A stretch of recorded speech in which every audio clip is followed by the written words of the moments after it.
Welcome to the Debt Crisis Problem Podcast, your source for insights into major risk events that could trigger an economic downturn and a debt crisis. Today we'll be addressing a key risk, natural disasters. Our goal is to create risk awareness and spark a healthy debate for the average citizen. The world is too fragile to wait. We need fresh candor and common sense. A debt crisis looms due to unsustainable debt and deficit spending everywhere. It's time to wake up and speak up. Let's get started.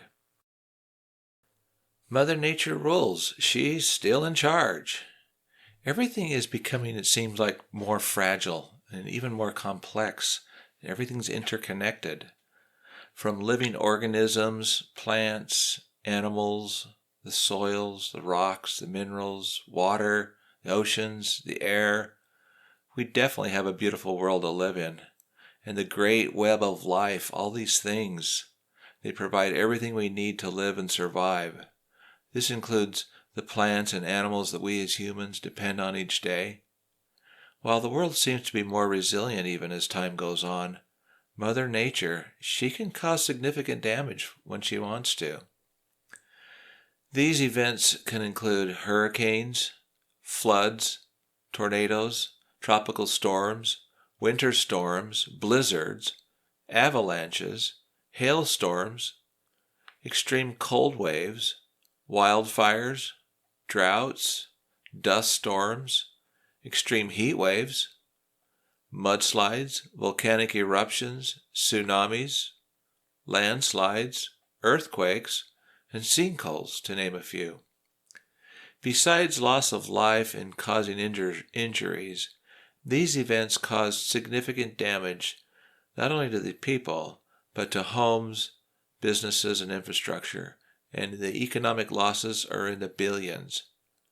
Droughts can cause water shortages, which damage crops and ruin harvests. Rising sea levels can lead to coastal erosion, flooding, and infrastructure damage. All these events cause major economic disruptions. According to NOAA, the National Oceanic and Atmospheric Administration, the costs of climate and weather disasters in the United States back in 2022 totaled more than $165 billion, the third most costly year on record. In an October 2024 article by Seth Borenstein, he notes the following with respect to the two recent hurricanes. Hilton and Helene caused so much complex havoc that damages are still being added. But government and private experts say they will likely join the infamous ranks of Katrina, Sandy, and Harvey as super costly $50 billion plus killers. Next, he says that making that even more painful is that most of the damage, 95% or more in Helene's case, was not insured, putting victims in a deeper financial hole.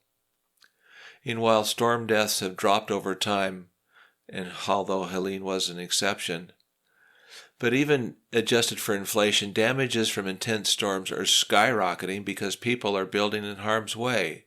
Rebuilding costs are rising faster than inflation. And he goes on and he says that human-caused climate change are making storms stronger and wetter. And he also says that today's storms and today's events are simply vastly different from yesterday's events.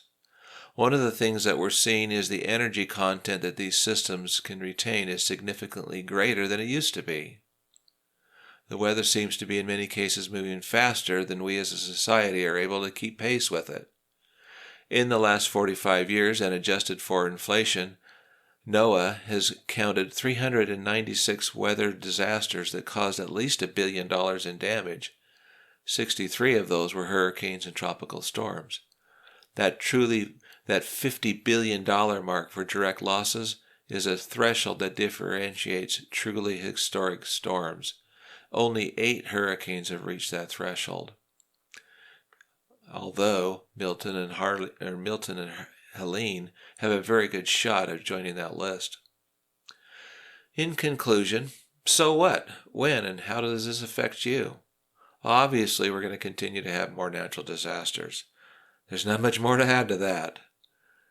It's heartbreaking to see the human suffering and the loss of life. The financial price tag is also very large, often in the billions. When the stakes are high, though, everyone will band together and the best of humanity will do what it takes to alleviate human suffering.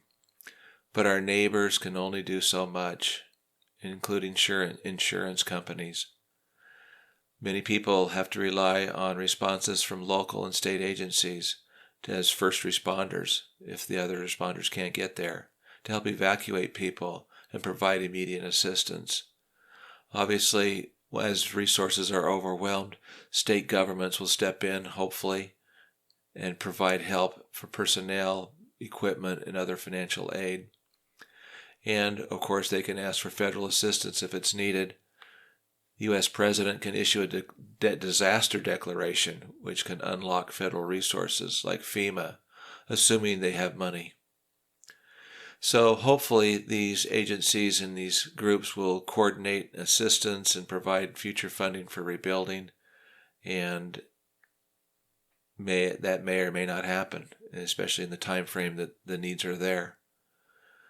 And maybe even the National Guard can assist and help with the local authorities in providing evacuations and distribute supplies, provide security, and so forth too. Maybe even nonprofit organizations like the Red Cross will help with these agencies to provide the shelter and food and medical care and other essential services to the survivors.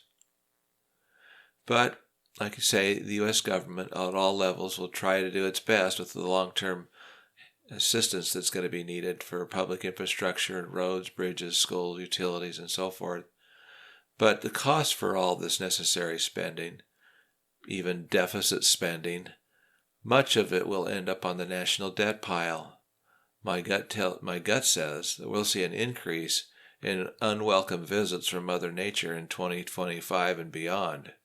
Can you smell a debt crisis yet?